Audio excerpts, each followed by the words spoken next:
Welcome back to Sunrise, everyone. It's Learning Matters time, and once again we have Reverend Reagan Viskelly with us today from First United Methodist Church here in Columbus.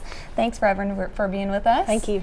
And New Year's is upon us, so today we're talking about spiritual growth in the new year, what we can do to work on that, right? Absolutely. A new year, a new you. Yep, that's right. So what are some ways that we can grow spiritually in the new year and really focus on that? Well, Jillian, I'll begin with a story, and I have a friend who was trying to run a race, and it was the Peachtree Road Race in Atlanta, Georgia, and he trained and felt great about it. It's a 10K, and when he told his wife that he was going to run, his wife said, well, I want to walk it. And so she found a friend, and they were training as well, and it was the day before the race. And so as a good husband, he went and he registered them, and he brought their numbers back, and so the day finally came, and he's excited, feeling good. He gives his wife a kiss and goes over to run, and she goes to walk, and they take off. And he, again, feels terrific. Personal record, he feels that he's doing fabulous. The next morning, if you've ever run, you know the highlight is seeing where you placed. Mm-hmm. And so he got up and was fixing some coffee, and his wife has the paper. And all of a sudden she says, uh-oh. And he says, what? And he says, they say here that you ran the 10K in an hour and a half. And he felt sick to his stomach because that was wrong. He did way better than that, way better than that. And then she started laughing, and she said, and I walked the race, they say, in 54 minutes. And what happened is, inadvertently, when he went to pin on their numbers, he pinned her number on his and his number.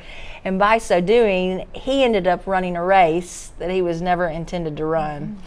And oftentimes when it comes to our spiritual development, many people run a race that they've never been intended to run. And by so doing, they're running a race that they think their dad wants them to run, or that their spouse wants them to run. And when it comes to their spiritual development, we discover at the very end, I had no business even running that race. Not for yourself. And so the first thing is to figure out at the very beginning of a new year, what race do I want to run? Mm-hmm. And which race is mine to run? Mm-hmm. And now what are you actually running towards spiritually? Yeah, that is the best question that people can be discerning, particularly with the gift of a new year. And oftentimes when people talk about New Year's resolutions, what that is something in their life that they want to be different, and they make a commitment to themselves. But very rarely do you hear people say, for this new year, I want to be more forgiving. I want to be more loving. I want to be more generous with my time, with my money, with my gifts, any of that may. And I think it may be because when it comes to the spiritual life, it's intangible. And other areas, if we want to drop weight or be in better health, we can step on the scale and see where we are. So the first thing is to discern, what is it that I want to run towards spiritually, and where are the opportunities that I can be formed more in the image and in the likeness of Christ. At the end of the race, who do I want to be, which will determine how we begin running at the beginning. Mm-hmm. That's right. Now, if you also mentioned you want to do this all well, you have to put the commitment into it, right? That's exactly right. And Hebrews talks about how we are to run the race that is before us. That's been marked out exactly for us. And so like any racer, when it comes to applying this metaphor of running with that of our spiritual well-being, we have to train, and you need a good support. If you look at any runner, they've got great shoes. And so as you begin the new year and looking as well as discerning the new you, then who can support you? Is that a Bible study? Is that a church that you're involved in? Is that a Sunday school group that you want to be a part of?